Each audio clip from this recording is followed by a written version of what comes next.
On en arrive à notre rubrique, la revue de presse effectuée par en l'occurrence une politique ce matin. Christine Espert, bonjour. Bonjour. Vous êtes secrétaire générale adjointe du mouvement démocrate, Oui. le MoDem, le parti de Voilà. François Bayrou. Vous avez choisi 3 articles, un qui parle du chômage des jeunes, un deuxième qui parle de la moralisation de la vie politique, et puis un troisième sur l'invention de la cyberdémocratie. Auparavant, quelques questions liées à l'actualité. Je ne sais pas si vous avez vu le dernier sondage IFOP pour Valeurs Actuelles publié mercredi. 3 partis arrivent en tête, le Front National, 21%, l'UMP, 21%, le Parti Socialiste, 21%. Et vous, le MoDem, 7%. C'est une élection où d'habitude vous faites de bons scores, parce que l'Europe, c'est un peu l'ADN du MoDem des centristes. Oui, absolument. Quelle réaction ? La réaction, c'est que c'est un vrai... Alors, les sondages doivent toujours être amenés à ce que sont des sondages. C'est la prise de température à un instant T. Simplement, ça doit quand même nous interpeller de la défiance, parce que quand le Front National arrive à ce niveau, c'est quand même une expression d'une perte de confiance et en tout cas d'une perte de repères et du citoyen français qui pourtant aime l'Europe, aime le projet européen, comprend plus ce qui est en train de se passer. Donc je crois que ça va être notre responsabilité et notre ambition aussi de réexpliquer le projet européen et de refaire aimer le projet européen. Mais si vous devez le vendre, là voilà, vous avez la parole, allez en une phrase, 2 phrases, comment que vous le vendez ce projet européen ? Parce qu'on s'y perd un petit peu depuis des mois, voire quelques années maintenant, depuis la crise de la zone euro. En une phrase, c'est compliqué, mais je crois que l'union fait la force, si j'avais une phrase à dire, et que seule la France... c'est un pays dont on peut être très fier et on est fier, mais au sein de l'Union européenne, la France sera encore plus forte et que donc c'est l'Union qui fait la force. Donc restons dans notre construction européenne, mais par contre il faut l'améliorer, la changer, etc. et la faire aimer. Les gens ne l'aiment plus et donc ça sera notre ambition. Pour terminer sur cette zone euro, l'Europe, François Hollande vient de déclarer que la crise de la zone euro était terminée. Oui, c'est à peu près, je pense, comme on est au pays de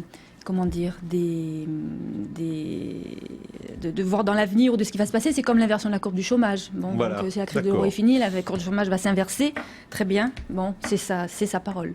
Alors, ça nous amène une transition toute trouvée pour parler du premier article que vous avez choisi.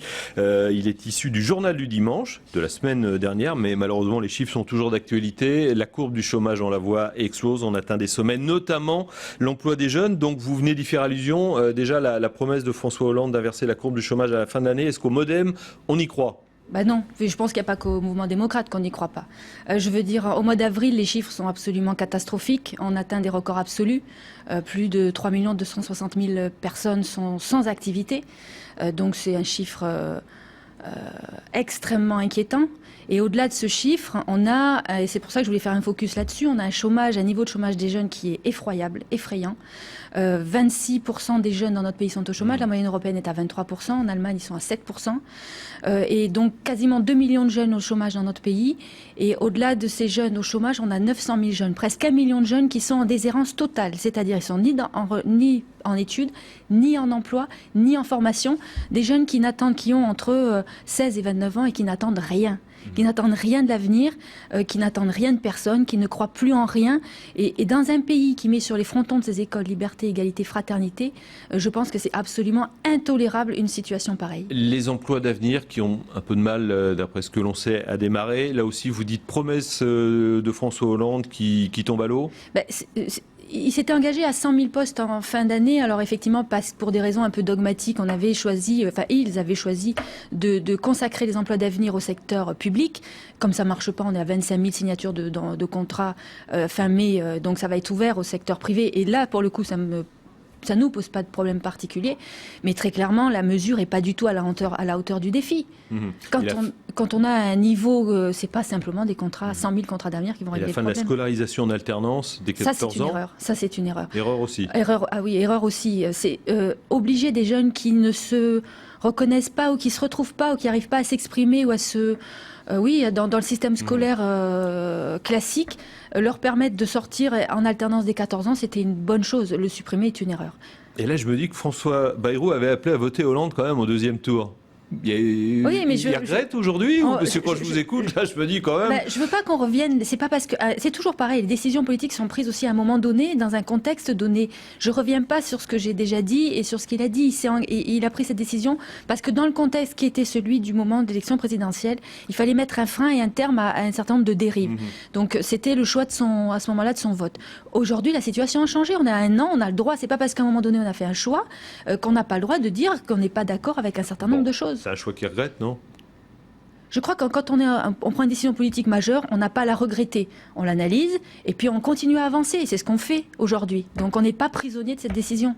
Alors, autre regard critique sur François Hollande, votre deuxième choix, un papier du Figaro du 4 juin qui porte sur la moralisation de la vie politique française. Bon, là aussi, ça ne vous convient pas. Voilà, c'était une promesse de François Hollande de changer les pratiques politiques. On a eu le non-cumul des mandats qui s'est terminé en espèce d'un entre-deux sans ambition on vote la loi en 2014, on l'appliquera qu'en 2017, ce qui n'était pas la promesse initiale, ce qui n'était pas notre demande également.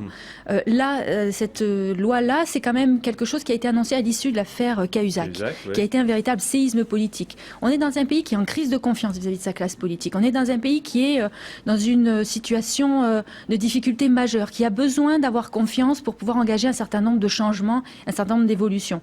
Ce qui se passe aujourd'hui, François Hollande avait annoncé à grand renfort de communication que le patrimoine des élus, on aurait une information, une communication, une publicité sur le patrimoine des élus.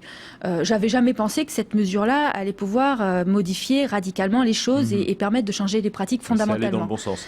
Mais en tout cas, c'était pas suffisant à mon sens. J'avais trouvé d'ailleurs consternante la course à l'échalote que se livraient à ce moment-là les ministres pour déclarer les uns derrière les autres leur patrimoine. Mais en tout cas, c'était symbolique. Ils étaient un peu obligés aussi. Hein. Ils avaient été obligés, mais ils étaient largement avant la date limite qui leur était imposée. Non, je trouve que c'était un symbole et je trouve que le fait que les députés reviennent là-dessus et s'organisent entre petits copains pour refaire leurs affaires et vider de son sens totalement les annonces de François Hollande, tout ça ne va pas dans le sens de reconquérir la confiance de nos concitoyens. Barthelone, plus fort qu'Hérault ou Hollande donc, pour refermer ce chapitre, ça sera consultable en préfecture, le patrimoine des députés. Ça sera consultable au fin fond de la préfecture. Je pense qu'on aurait pu. J'étais pas pour qu'on mette en pâture les élus et leur patrimoine et leur famille parce que c'était compliqué. Mais là, c'est l'arrangement entre copains qui vous convient pas. Voilà, je pense qu'on aurait pu trouver une situation intermédiaire qui permette d'avoir un regard là-dessus et avec beaucoup de décence et sans se mettre ça au fin fond d'une préfecture. Dernier papier, Le Monde du 5 juin, un article sur la cyberdémocratie. Allez, rapidement, parce qu'il ne nous reste plus beaucoup de temps. Pourquoi ce choix ? Alors, ce choix, parce que je pense qu'on peut faire des articles et des critiques, on peut en trouver 15, 20, 50 sujets. Par contre, je pense que la responsabilité aussi des hommes et des femmes politiques, c'est de donner des voies de conquête et des voies d'avenir. Et je crois que tout ce qui va concerner l'Internet, le numérique et tout ça est une véritable voie de conquête et voie d'avenir. On a beaucoup critiqué, on dit que par exemple le peuple français est un peuple qui se replie sur lui-même, qui ne partage plus, qui est individualiste. Or, l'Internet recrée ces formes de partage, recrée ces formes d'échange et de co-création. Wikipédia est un exemple parfait. Donc je crois qu'on doit investir le numérique, on doit investir l'Internet et ça sera une vraie voie d'avenir. Ça sera pour moi l'équivalent de... Même s'il y a des dangers. On le voit en ce moment aux États-Unis avec la NSA. Évidemment, mais je crois que ça doit partir faire des évolutions effectivement de ce qu'on doit réguler. Encadrer tout ça. Merci beaucoup Christine Esper, donc secrétaire générale adjointe du MoDem, d'avoir été avec nous. On a compris quand même que le choix de Hollande, vous le regrettez peut-être pas, mais c'est peut-être pas ce que vous referiez en 2013. Avec des si on mettrait Paris en bouteille. Donc on assume ce choix-là et on est libre aujourd'hui. Mais vous le regrettez peut-être un peu. Ça, non, je n'ai jamais dit qu'on le regrettait. On assume le choix qui a été fait et on avance. Merci beaucoup d'avoir été avec nous. Tout de suite, un journal sur LCI.